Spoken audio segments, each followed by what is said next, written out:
¿Cómo va? Pero encontrarme con mi hija acá y cambiando de roles. Así es Y tu bueno, turno, te toca a vos hoy. y sí. Estamos terminando este ciclo del primer año de militantes. Y bueno, una hija militante le pregunta a un papá militante. Una grata historia, larga historia militante que yo la viví, pero bueno, muchos televidentes que vienen siguiendo estos episodios no, así que bueno, está bueno para empezar, para saber quién es Eddie Binstock. Como Bueno. decís vos siempre, ¿cómo te definirías? Ahí está. Muy bien. Quiere decir que lo ve. Lo veo, Lo ve. lo Eso es veo, el primer aprendí. paso. Muy bien. Bueno, soy un militante político de más o menos la época en que fui terminando el colegio secundario hasta hoy. Pasaron unos cuantos años. Empecé mi militancia política, como yo creo que empiezan casi todos los jóvenes en todas las generaciones que quieren transformar el mundo, que quieren vivir en una sociedad más justa, con esos ideales, indignado, dolido por las diferencias, por la pobreza, por la exclusión. Y en ese contexto empecé mi militancia política. En otros tiempos donde pensábamos que la sociedad que íbamos a construir la definíamos muy genéricamente como el socialismo nacional.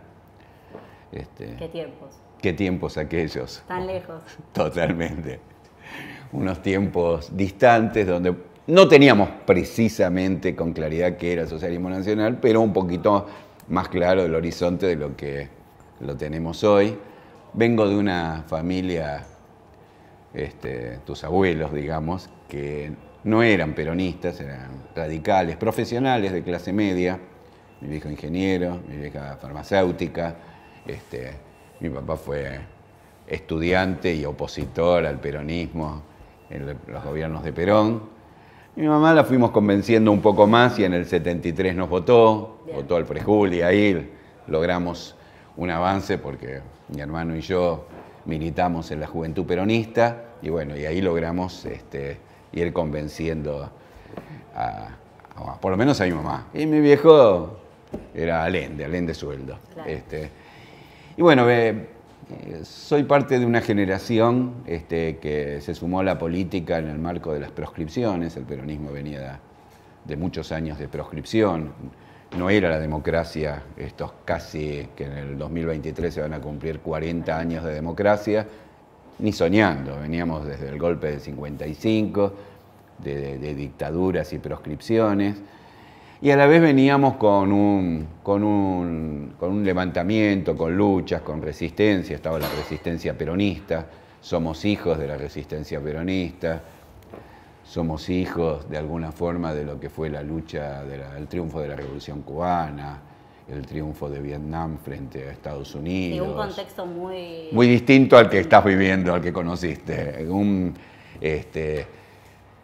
Somos hijos del Cordobazo. Somos hijos del Aramburazo, de todo ese proceso, de toda esa historia.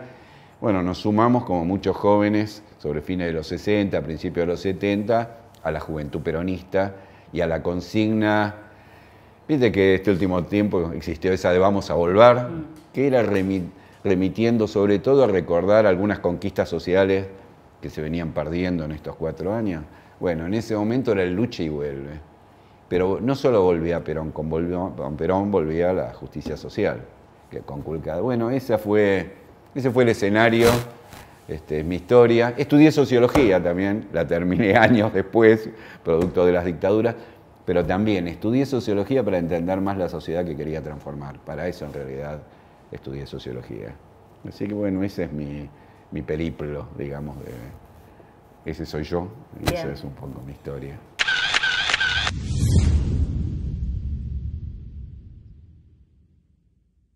Me interesaría un poco indagar en la relación, digamos, vos decías lucha y vuelve, el peronismo con la justicia social, con los derechos adquiridos, con esto de la vida por Perón.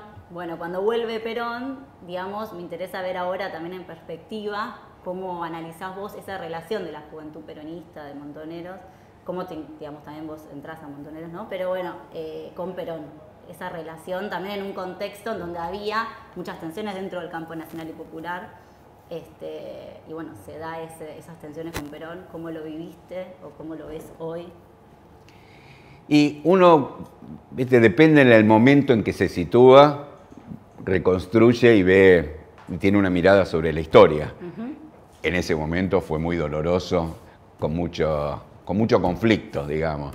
Acompañé el 17 de noviembre del 72, fue el Día de la Militancia, la gesta. El 20 de junio del 73, en el retorno ya de Perón, cuando Cámpora que había llegado al gobierno, y nuestra consigna era Cámpora al gobierno, Perón al poder, y ahí empieza a cambiar algo. Hay una emboscada, matan compañeros, pero lo más doloroso que pasa es que después Perón en el discurso de alguna forma parece hacer cargo a la juventud peronista y a los montoneros de lo que había sucedido. Y ahí se genera un proceso de distanciamiento, se ahonda el conflicto, es el famoso 1 de mayo en la plaza, en donde las columnas que responden a la juventud peronista y a montoneros se dan vuelta y se retiran en medio de ese conflicto. Y he visto retrospectivamente desde hoy, y visto también las experiencias que hemos tenido, está claro que hay que manejar con claridad y con mucho cuidado las contradicciones en el seno del pueblo. Porque si las contradicciones se polarizan en un momento, el enemigo aprovecha, y esos enemigos históricos, la oligarquía, los sectores concentrados, en esa época... Contradicciones secundarias, digamos. Claro, antagonizamos las contradicciones secundarias con Perón, ahí hay responsabilidad nuestra y yo creo que también de Perón. Yo creo que, ¿qué es lo otro que pasa? Que Perón, al poco tiempo, en el 74, el 1 de julio fallece, cuando él el 12 de junio había convocado a un gran acto, y parecía que ese conflicto se podía haber encaminado.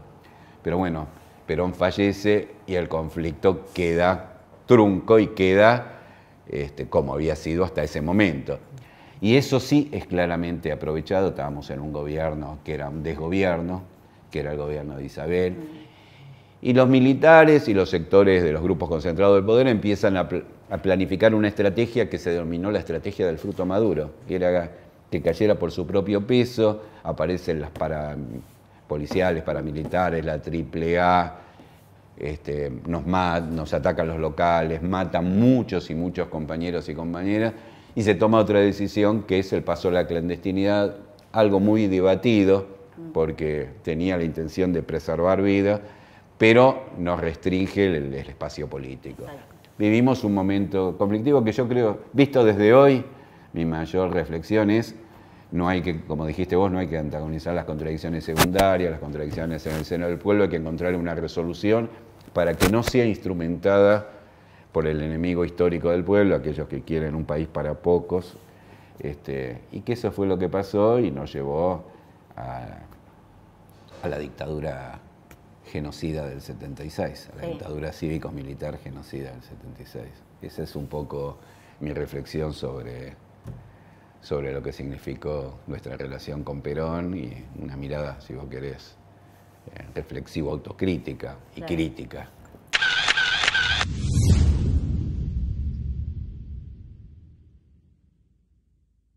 Y ya dentro de, digamos, en la dictadura cívico-militar, sangrienta, vos tuviste la experiencia, ¿no?, de cuidar a los compañeros, a los hijos de los compañeros en Cuba, en lo que se llamó la guardería montonera, con tu compañera. ¿Nos podés contar un poco esa experiencia? Sí, antes alguna reflexión. Sí, contextualizarlo un poco. Y primero contar un poco, a mí quería plantear un poco que cómo el golpe, ese golpe que nos dan, ese golpe cívico-militar, ese golpe genocidio, tuvo un contexto en América Latina, fueron cayendo primero Allende, ya estaba la dictadura en Brasil, hubo un autogolpe de un presidente que tuvo Uruguay que se llamaba Bordaberry, se llama Bordaberrización, él se quedó, anularon todo el sistema democrático y con los militares gobernaron. En fin, América Latina, hubo un cerco hacia la Argentina y hubo una intromisión de Estados Unidos, en esa época su canciller era Kissinger, y hubo una clara intromisión. Y el golpe de Estado tuvo, si bien golpeó fuertemente sobre los sectores más combativos y juveniles, golpeó fuertemente sobre los trabajadores, que es donde hay una mayoría de desaparecidos, porque la intención del golpe era cambiar este país, pero transformar ese país que a pesar de las proscripciones y todo, seguía teniendo un Estado fuerte, una clase trabajadora importante, un desarrollo industrial próspero y con buenas, un proceso de, digamos, en donde todavía había poca desocupación, una sociedad que tenía proscripciones, pero no habían podido terminar con el Estado peronista. Y el objetivo, que lo enuncia claramente más que Videla, que fue el que presidió el golpe, Martínez de Oz, al poco tiempo, define, que fue su ministro de Economía, qué quería de esa dictadura y quería transformar la estructura económica argentina y quería golpear al Estado peronista y a los trabajadores. Esta fue la idea.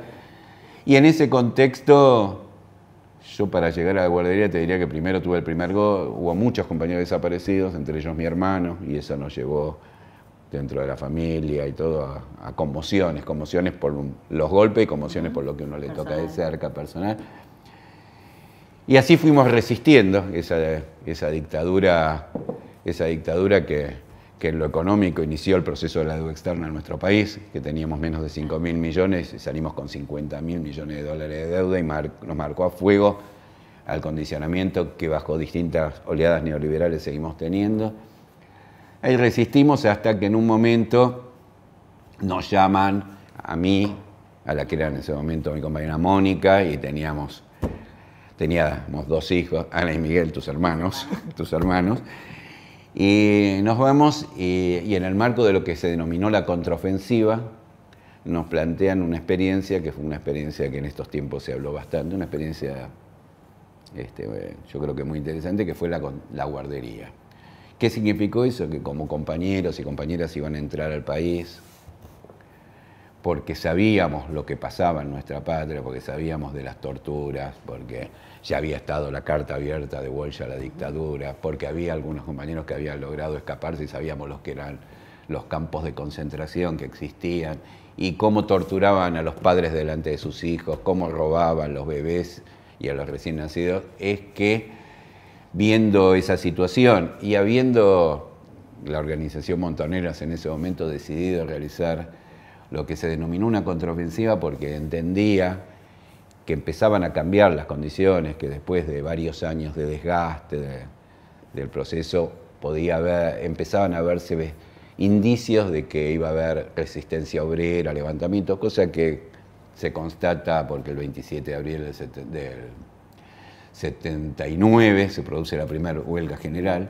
Entonces ahí nos proponen a Mónica y a mí y a otra pareja, a otros compañeros, hacernos cargo de la guardería, en el cual yo iba a ser el responsable político de una experiencia que la verdad, una de las cosas que dentro de la situación dolorosa que vivíamos y dentro... Y que cada niño vivía, porque y que se iba enterando, ¿no?, que sus padres, alguno de sus padres tal vez caía. Claro. Dentro de toda esa situación compleja, dentro de esa situación dolorosa, bueno, por un lado íbamos a conocer La Habana de Fidel, vamos a ser honestos, fue algo que realmente estábamos a 20 años del triunfo del 59 al 69 de la Revolución Cubana, y realmente hubo mucho apoyo para esa experiencia de la guardería, donde los chiquitos más grandes tendrían 6, 7 años y los otros bebés, porque hay que pensar que éramos todos, en esa época éramos muy jóvenes, por lo tanto, Miguel, tu hermano, era un bebé, como ahora es una beba Julia Eva, tu hija, y bueno, y así eran chiquitos, Ana, que tenía 3 años y pico, entonces y los chicos eran todos chicos, eran entre 15 a 20 chicos, y la situación era una situación compleja, donde a veces los chicos se ponían un poco tristongos y le pasábamos cassette, que en esa época eran cassette, y veían las fotos de los papás y de las mamás, de mensajes que les dejaban, y nuestra mayor preocupación, ¿qué eran, si vos querés, 2 grandes preocupaciones: que los chicos estuvieran bien, que tuvieran la menor cantidad de traumas posibles en esa experiencia, que los padres estuvieran tranquilos, porque estábamos en Cuba, la dictadura operaba en el exterior, Cuba era un lugar de tranquilidad. Eso fue muy importante, porque entonces al papá, a la mamá que iban al país a cumplir tareas políticas, sabían que estaba en riesgo su situación, pero no la de sus hijos, que sus hijos estaban preservados. Eso eso fue un poco el origen, digamos, de esa decisión. Y bueno, y después la otra cuestión era ver qué pasaba, lo que vos me decías recién, qué pasaba si algún papá o alguna mamá era secuestrado, desaparecido o muerto por la dictadura asesina. Y bueno, y eso, por suerte, nosotros tuvimos al frente de esa experiencia en el año 79, hubo dos grandes experiencias, una en el 79, otra en el 80, y en esa experiencia hubo algún caso poco, por suerte, de chicos que perdieron una mamá, ¿viste? Por suerte vino el papá y lo pudo charlar, pero bueno, eran situaciones complejas, situaciones traumáticas, situaciones también agotadoras porque éramos pocos y nuestra especialidad no era la pedagogía, la docencia, nada. Más en esa situación, ¿no? Nosotros también por lo que estaba pasando acá. Claro, porque la atención la continuábamos, porque la tomamos como una tarea militante. ¿Y la guardería dónde se desarrollaba? Porque no era una guardería en sí, ¿no? Digamos, iban a la escuela. ¿Cómo era su vida, la vida de los chicos cotidiana en La Habana? Bueno, claro, tal cual lo que vos decís. Si bien tuvo el título de guardería, en realidad era la casa.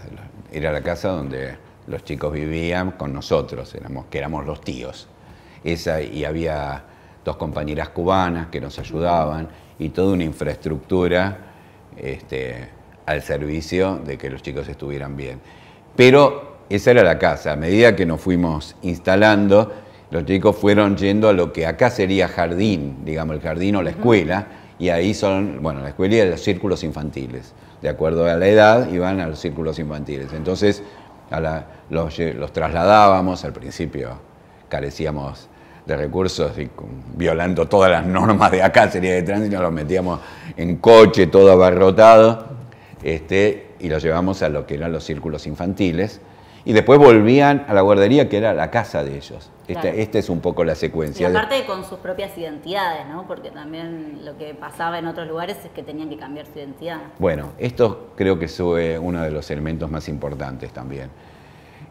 Evidentemente, sobre todo en la Argentina, los papás y por lo tanto los chicos, sobre todo aquellos que eran un poco más grandecitos, se manejaban con problemas en los cambios de identidad producto de la persecución militar. Acá los chicos podían ser quienes eran. Su identidad era esa, no necesitaban cambiarla ni nada. Y eso te daba también, si querés, una tranquilidad y de alguna forma un grado de pertenencia importante. Así que volvían y era la casa donde se levantaban, donde comían, donde jugaban, había un fondo muy grande donde corrían, jugaban con juegos, había un espacio bastante importante. En la primer guardería, que era como un chalet muy grande.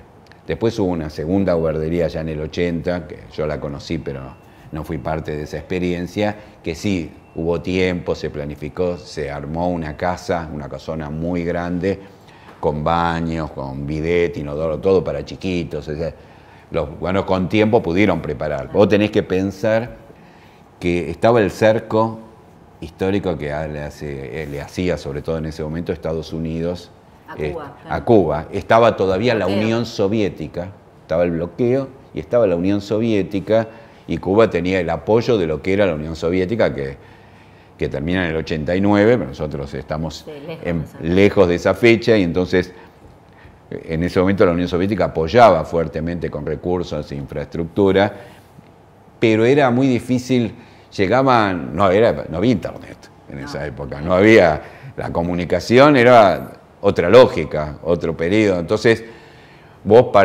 teníamos una computadora por ahí, que era como una catramina, pero era la primera, pero no con internet, porque no existía internet. Y después los diarios llegaban espaciadamente, cuando venía un vuelo, entonces vuelos desde México, suponer, entonces vos tenías acceso, y las formas de comunicación eran remotas. Bueno, esa fue una experiencia, la verdad, muy interesante, que se han hecho películas, una película muy piola, un libro, todo trabajando, porque me parece que es una experiencia que se conoce poco y que fue positiva, porque con el paso de los años nos encontramos con muchos chicos que pasaron por ahí, y por ahí nuestra mayor satisfacción que dentro de la situación que vivieron, algunos con experiencias más traumáticas, otros menos, pero la verdad que los vemos bien. Tienen buenos recuerdos. Y tienen lindos recuerdos de esa experiencia, eso también es piola. Y bueno, cuando termina esa experiencia, nosotros dejamos, justamente tus hermanos se quedan en la guardería y nos vamos con Mónica a ser parte de una... Yo me voy primero y ella viaja después con Horacio Campiglia, que era un miembro de la conducción de Montoneros, a Brasil para ser parte de un proceso de acercamiento, nosotros como apoyo de un miembro de la conducción, en el marco de lo que era la contraofensiva de esa época. Y ahí es cuando la secuestran a Mónica y a Horacio, en el marco de lo que era el Plan Cóndor, que era el plan represivo de las dictaduras hacia América Latina, coordinado por el Departamento de Estado, siempre los yanquis presentes en nuestra historia de dependencia.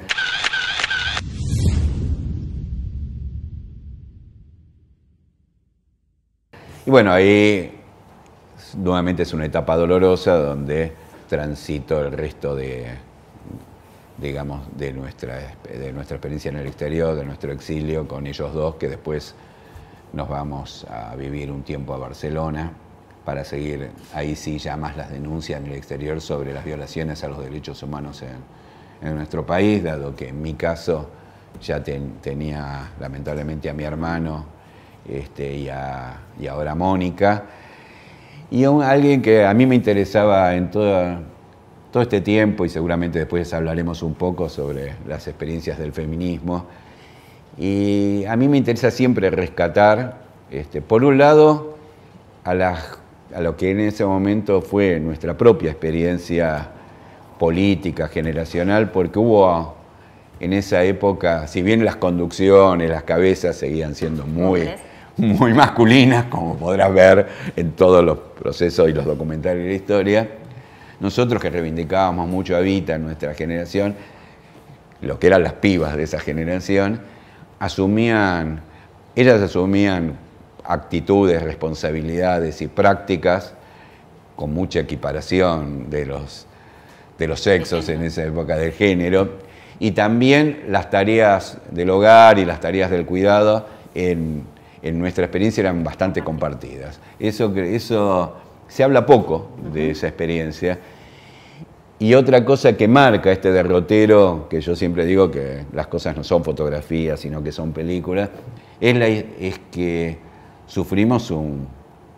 el campo popular sufrió una gran derrota en el proceso de la dictadura, y con muchas pérdidas de vidas humanas, pero a la vez engendró un movimiento de derechos humanos a través de las madres y los familiares, atípico también en el mundo, en América Latina y en el mundo. Y yo siempre digo que esa experiencia tiene que ver con la historia de lo que va dejando la experiencia de organización popular el mismo peronismo. O sea, el peronismo es una disputa por el Estado y la redistribución de los recursos y la riqueza, pero también es una experiencia de la organización popular. Nosotros le podemos decir poder popular, Perón le decía comunidad organizada. Cada uno que le ponga el título que pone. Y hay una experiencia en nuestra sociedad que va quedando, que es la organización de los movimientos. Y apareció un movimiento importante de derechos humanos, y aparecieron las madres, y apareció esa experiencia. Bueno, mi mamá fue parte de esa experiencia, y yo siempre la quiero reivindicar. Falleció hace muchos años por un accidente, pero bueno, me pareció, la recuerdo, y marca también las madres. Bueno, acá le hice una entrevista hace poco alucinante a Eve, y marcan también no solamente la lucha de lo que significó y significa, sino también una experiencia de mujeres en lucha, aportando a toda esta gran corriente del feminismo, digamos, ¿no es cierto? Que se manifestará con fuerza en estos años, pero que tiene jalones en nuestra historia. Sí. No nace un repollo. No, que la tuvo Evita, que tuvo a las jóvenes que lucharon en la década del 70, que tuvo las madres, bueno, toda toda esta gran vertiente que cruza feminismos, que cruza movimientos populares, que cruza el peronismo. Este era un poco, no quería dejar, aprovechando que puedo hablar en la entrevista, quería contar un poco mi mirada sobre lo que significó esta tradición o esta trayectoria hasta estos tiempos, ¿no? Sí, sí.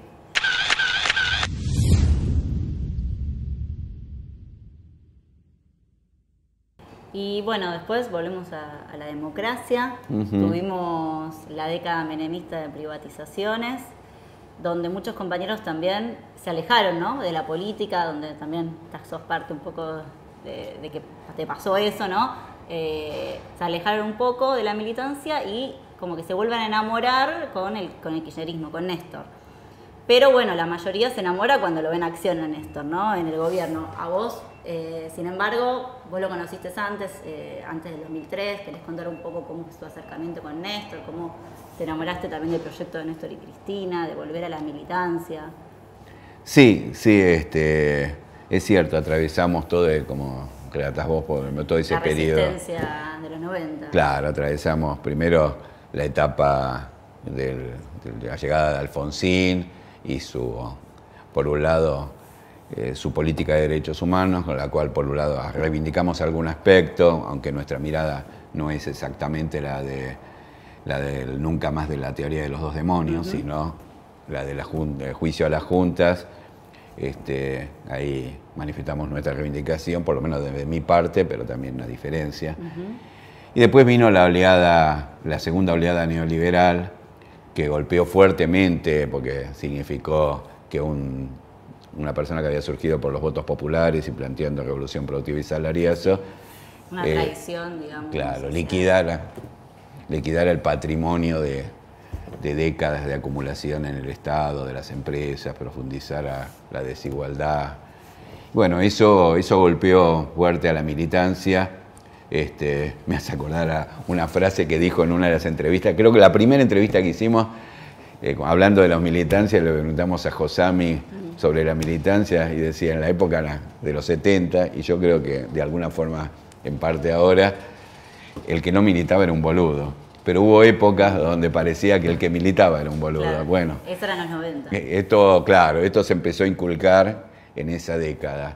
Y bueno, emergieron otras resistencias, otras luchas. Ahí terminé sociología, porque había que seguir aportando desde algún lado las neuronas, porque si no era de una tristeza social, política, muy fuerte. Y aparte porque fuimos unos adelantados en esta oleada lamentable neoliberal que vendría. Y en ese contexto, bueno, un poco lo cuenta la última entrevista que hice fue a Juliana Di Tullio, y ella cuenta un poco que es parte de una experiencia que nosotros hacemos de una agrupación Movimiento que teníamos en Morón. Y en mi caso particular, por supuesto que la figura conocida era Cristina, porque era diputada nacional, era senadora, había sido, no me acuerdo cuándo, senadora o diputada, pero era una figura conocida, pública, que se había opuesto al menemismo, que había sido expulsada del bloque. Es una figura potente y conocida. Néstor era menos conocido, pero en mi caso lo había visto, lo había mirado, y el olfato, que es importante en la política, y también la de alguien que había pertenecido a nuestra misma generación política, como él mismo lo reivindica en su primer discurso de Asunción. Bueno, eso para mí lo percibí más, cuando lo fui conociendo me di cuenta que sus reflexiones y las reflexiones de Cristina teníamos lo que hoy se llama una empatía, teníamos una historia común y una mirada de lo que queríamos transformar. Y bueno, evidentemente, por suerte, no para mí, sino para la patria, no hubo ninguna equivocación. Sí, y fue desde el principio y realmente yo creo que Néstor marcó, ahí sí, unió democracia y derechos humanos y reparación sobre el genocidio por un lado, pero yo siempre digo que él inició algo que después profundizó Cristina, que él fue el gran restaurador de derechos que habían sido conculcados. Uno de los más clásicos podría decir, volver a las paritarias para tener la dignidad del trabajador, o los aumentos sucesivos a los jubilados, todo eso que después Cristina va a profundizar, terminando con las AFJP. Bueno, todo ese proceso, a mí me parece que, bueno, marcó una época que muchos de nosotros pensábamos que no íbamos a volver a ver. Esto también es así. Nosotros, después de la primavera camporista de los 70, después del genocidio de la dictadura y la traición menemista, no pensábamos realmente que íbamos a volver a ver un emerger de un proyecto nacional y popular que nuevamente, también hay un florecer en América Latina, ¿no? Hay un florecer en la primera década del siglo XXI, digamos, este siglo que venimos transitando. Hay un reverdecer de los movimientos populares en América Latina y Argentina fue parte fundamental de todo eso, y hay una reconquista de derechos y hay una reorganización del campo popular. Bueno, todo eso que vivimos con limitaciones, con deudas pendientes, hay una estructura de pobreza, valga la redundancia, estructural, que no terminamos de saldar, de liquidar de alguna forma y de construir realmente esa patria justa por la que tantos luchamos. Yo siempre cuando, en ese periodo, voy charlando, vos si querés interrumpime, Dale, bueno, dale. Pero en ese periodo me acuerdo que me tocó un par de años ser funcionario. Y por ahí una función que recuerdo con cariño, porque yo había tenido alguna experiencia en Morón, pero la función que recuerdo con cariño es la que se da con Felipe Solá como gobernador a cargo de la política de derechos humanos. Y yo cuando me tocaba esa experiencia y hablábamos de que el Estado democrático juzgaba al Estado terrorista, pero también una preocupación para que los derechos humanos fueran visualizados por la sociedad bajo todas las problemáticas, no solamente la reparación por el terrorismo de Estado, los derechos civiles, sino los derechos derechos violados hoy, exacto, derechos humanos. Exacto, los derechos sociales conculcados. Y todo eso, bueno, esa fue, siempre lo recuerdo como que fue una de mis mayores preocupaciones. El Estado había tomado los derechos humanos, pero el movimiento de derechos humanos excedía ese proceso de que el Estado los tomara, cosa que es una reivindicación importante.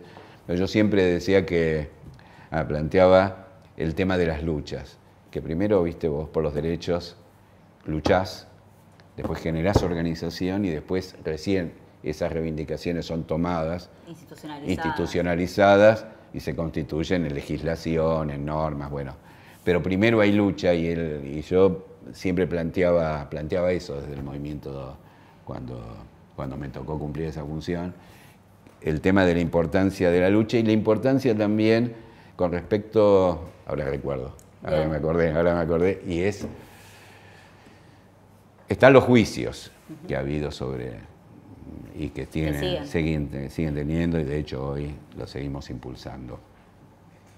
Pero la mayor reivindicación que nosotros, el mayor homenaje que le podemos hacer a los compañeros que no están, es la continuidad de la lucha, y es construir la patria por la que ellos lucharon. Eso a mí siempre me parece, siempre lo planteaba y siempre es parte de un motorcito que uno tiene internamente, que es el por qué seguir militando, por qué seguir luchando, y tiene que ver con la patria que nos sueña, pero también con darle continuidad a sacrificio de generaciones para construir una sociedad más justa. Este era un poco lo que venía a colación de mi experiencia, que fue en el marco del kirchnerismo, la experiencia de Felipe Solá en la gobernación de la provincia. Yo creo que fue una experiencia piola, pero una experiencia sobre la cual es importante también después sacar conclusiones, reflexiones, ¿no? Que supongo que es las que deben estar vigentes hoy.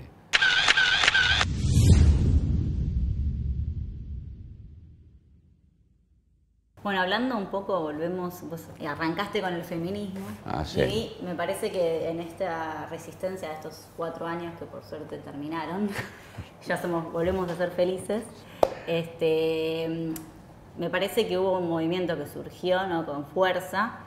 Por un lado tuvimos la resistencia de los sindicatos, ¿no?, que más allá de, digamos, de algunas cabezas son los que siempre defienden a los trabajadores. Tuvimos los movimientos sociales que me parece que también sostuvieron mucho en los barrios a los compañeros para que no terminen de caer.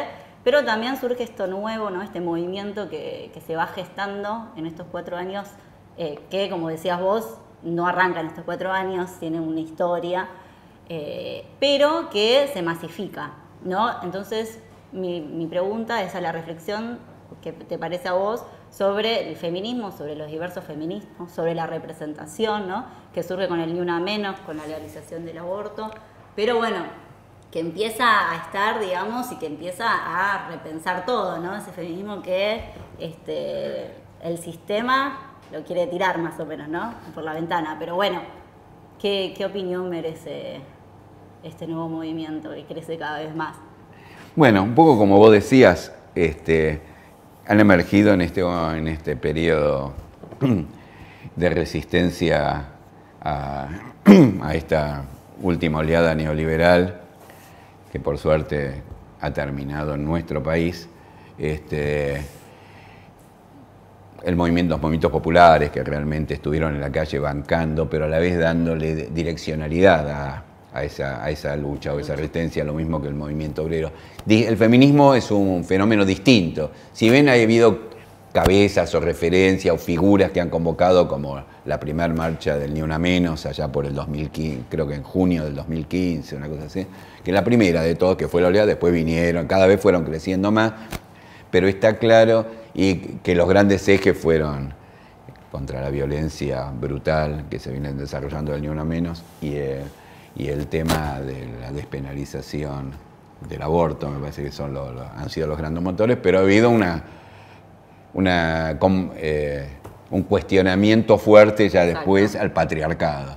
Y sobre todo muchas pibas jóvenes transitan ya casi menores a tu generación prácticamente, que transitan esa experiencia política, que a mí me parece una experiencia muy interesante, que tiene sus particularidades. Al no tener claramente una orgánica, entonces tiene su virtud y su positivo y su debilidad, por decir.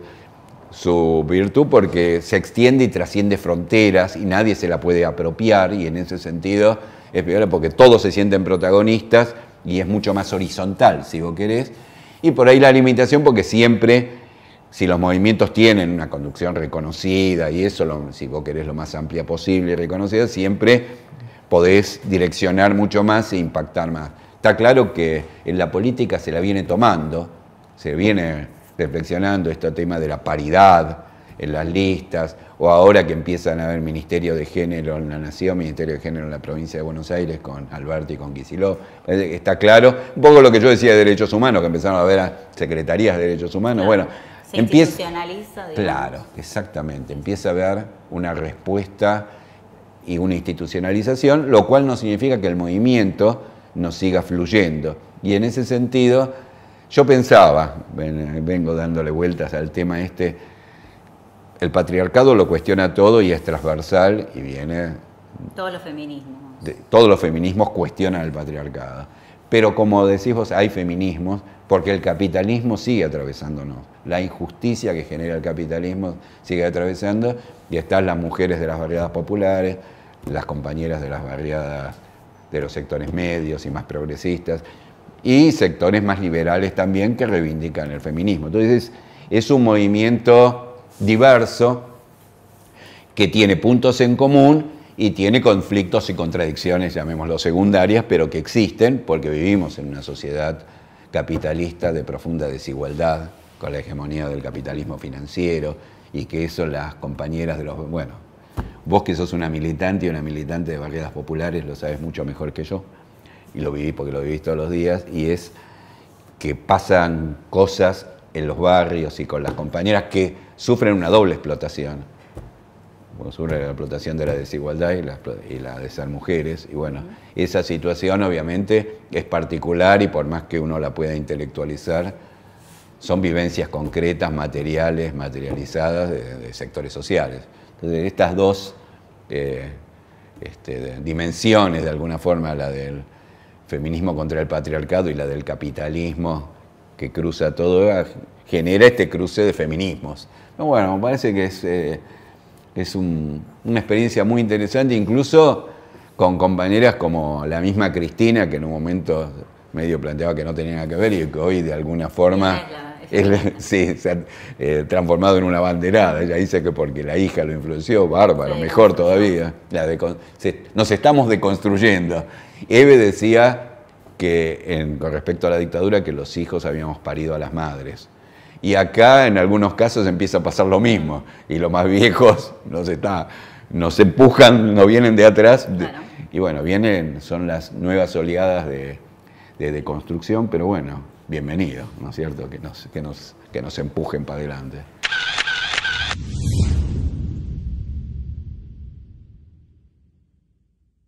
Y ahora me interesaría un poco charlar con la situación que estamos viviendo en Latinoamérica, ¿no? Golpe en Bolivia, las revueltas populares en Chile, un gobierno de ultraderecha en Brasil, cómo están acorralando a Maduro. Bueno, parecería que nos quedan pocos aliados, ¿no? Alberto, que también, digamos, por un lado ver la situación latinoamericana y por el otro lado, ¿cómo crees que nos puede llegar a afectar? Digamos, nosotros venimos esperanzados para poder reconstruir esta patria, pero nos encontramos con que no tenemos muchos aliados y nosotros creemos que la salida es regional también, ¿no? Entonces, ¿cómo chocamos contra eso?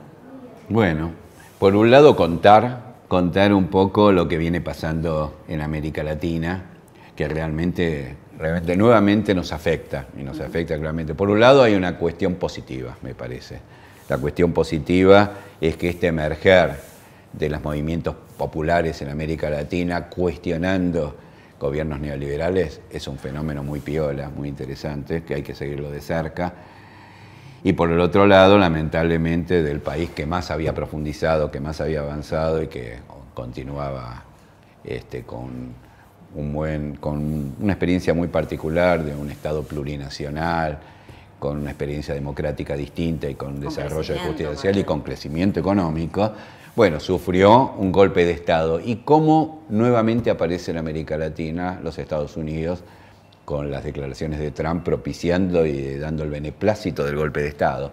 Eso realmente es una preocupación, es como estas cosas que pasan parejas, los grandes medios de comunicación concentrados golpeando a las democracias populares, yo creo que unificadamente, con una estrategia unificada, después con particularidades en cada lugar, o la guerra judicial. Eso también es otra experiencia. Las guerras judiciales aparecen como otra cuestión que no aparece en un solo país. Aparece en Brasil, aparece en Ecuador. Entonces entras a sospechar de que acá no hay casualidades, acá hay una estrategia que yo creo que se apostó durante todo este tiempo, aún así, a no boicotear, si vos querés, por lo menos con dictaduras, las democracias en América Latina, pero el golpe en Bolivia y prácticamente el cuasi golpe institucional a Dilma en Brasil, porque esto es así también, como otra experiencia cercana, para mí es una alerta de que creo que estas mismas movilizaciones yo creo que empiezan a mostrar al establishment latinoamericano y fundamentalmente a Estados Unidos, que empieza a mirar su patio trasero, nos empieza a mirar nuevamente en medio de su conflicto con China y su lucha intercomercial y su derrota en África y en Oriente y en todos los lugares donde entró, se está retirando y empieza a mirar nuestros recursos, empieza a interesarse por mantener sus empresas concentradas y meterse en los negocios y en la extracción en América Latina. Y si ve que la alternativa democrática no le funciona, es para preocuparse porque empiezan a probar y a hurgar otras estrategias de las cuales ya hemos vivido. A mí me parece que, en particular, la experiencia boliviana hay que mirarla como una alerta hacia América Latina, una alerta con preocupación hacia América Latina. Así como contracara, te diría que la experiencia argentina, un poco por lo que charlábamos antes, es la experiencia distinta, es la experiencia diversa, es la cosa de que salimos, o sea, con movilización popular por un lado. Democráticamente. Pero con una unidad democráticamente en el sentido también de que hay que reconocer que el gobierno macrista, que por suerte hemos derrotado y sobre el cual teníamos muchas en un momento, lo asumo por lo menos en lo personal, temores, realmente respetaron el proceso democrático y son parte de esta experiencia. Me parece que en ese sentido Argentina es una experiencia diferente, pero coincide un poco con lo que dijiste vos. Me parece que es una experiencia diferente, pero es una experiencia que no puede dejar de observar América Latina, no puede dejar de observar lo que pasa en el mundo y lo que pasa en América Latina, y en eso me parece que hay que, por lo menos, estar alertas, ¿no es cierto? Porque, como vos decís, nuestra estrategia siempre ha sido latinoamericanista, regional, es muy difícil, ya lo planteaba Perón en su momento, fue la experiencia de Néstor, con Lula, con Evo, con Chávez, o sea, fue una experiencia latinoamericana y nosotros tenemos esa aspiración porque entendemos que no podemos salir solos.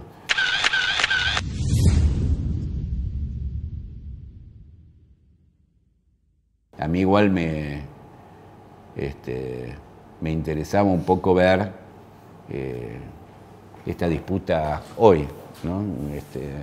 No sé vos cómo la ves, pero vos jugando un poco entre nosotros, pero como esta experiencia de Alberto, de Cristina, a mí me parece que el horizonte de una unidad donde Cristina realmente, yo creo que a esta altura es una figura de la historia nacional, 2 veces presidenta, ahora vicepresidenta de la Nación. Me parece que ha tenido una mirada estratégica de propiciar con la fórmula Alberto-Cristina. Sí. ¿No? Nos hizo jaque así. Totalmente, no la veíamos venir ni nosotros, nadie. Me parece que propició una experiencia de unidad que le dio salida a todo esto, un poco volviendo a nuestra debilidad de los 70 y volviendo la unidad, que no se pudo concretar la unidad nacional, el tema del 2015, donde parte del gobierno o de esa unidad que habíamos ido construyendo en los primeros años del gobierno de Néstor Cristina, se habían ido había tenido desgajamientos. Todo esto se volvió a reunificar y me parece que eso es un gran triunfo. Hay una lucha, no solamente económica, no solamente social, a mí me parece que hay una lucha por el sentido común, ¿no? Por los imaginarios. Yo a veces cuando pensaba las preguntas que habrás pensado vos para hacerme a mí, yo pensaba y decía, una frase que simbolizaba el macrismo es, en todo estás vos, mucho la cosa, el sujeto, el individuo, y el de Cristina fue la mirada sobre el otro, ¿viste? Esa, digamos, se me fue la frase, pero era... ¿La patria es el otro? La patria es el otro, esa es, la patria es el otro. Creo que esa fue la diferencia, me parece.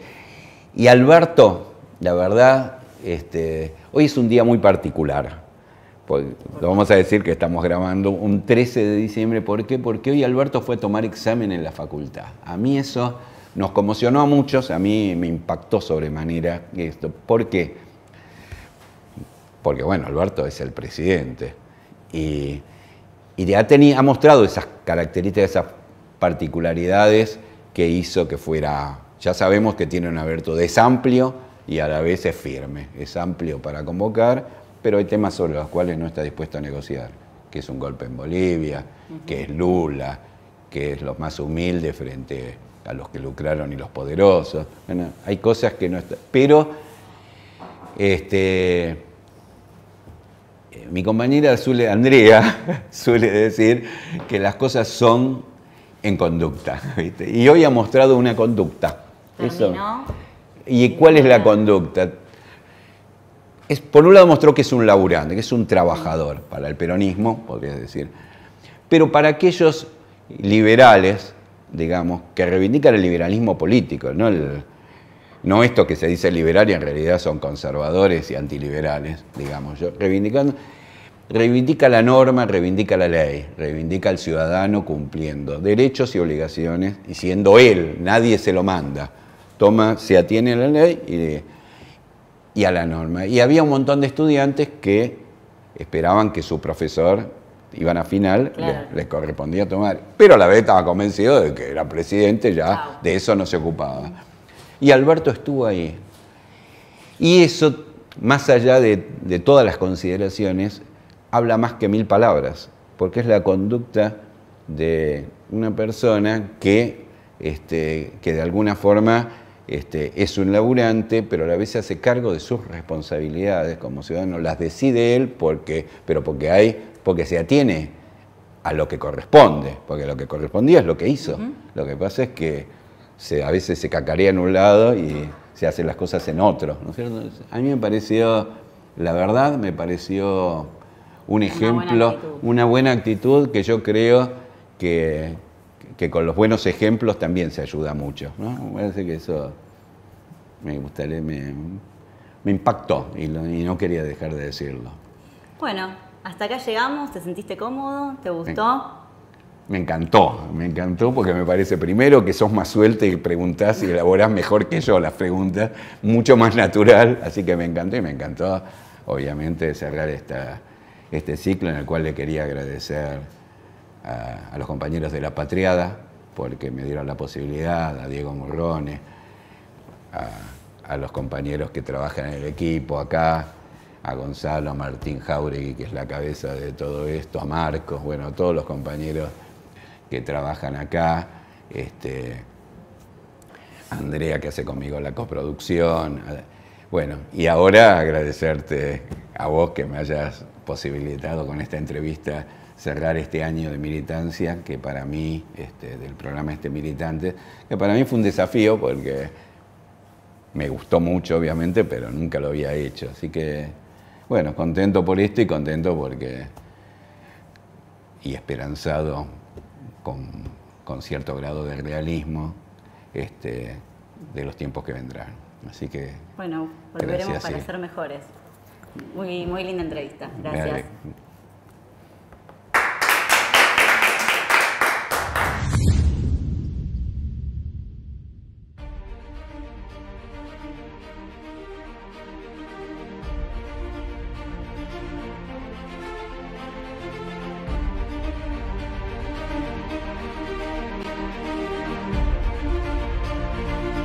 Los 70, el que no militaba era un boludo.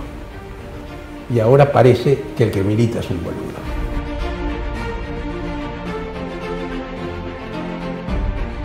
Nosotros tenemos que conocer nuestra historia y aprender nuestra historia, porque si no se va a repetir.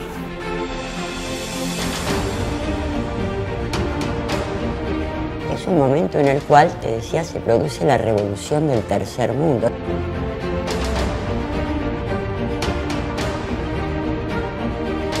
La caída de Macri, más allá del resultado electoral, ya es inexorable, ya cayó Macri. El objetivo de mi vida como militante, transformar esta sociedad en una sociedad más justa, equitativa.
una mujer luchadora, frente a todo y contra todo, sin medir si le viene bien a uno o a otro.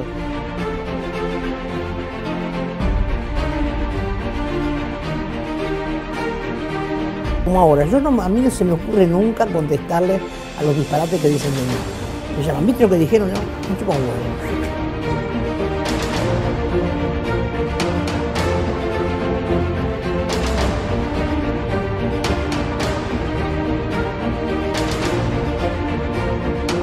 Y hay que mostrarle a la gente que la tragedia más grande que le puede pasar a una familia, que te la hacen pelota, que no es más tu casa, que no es más tu mesa,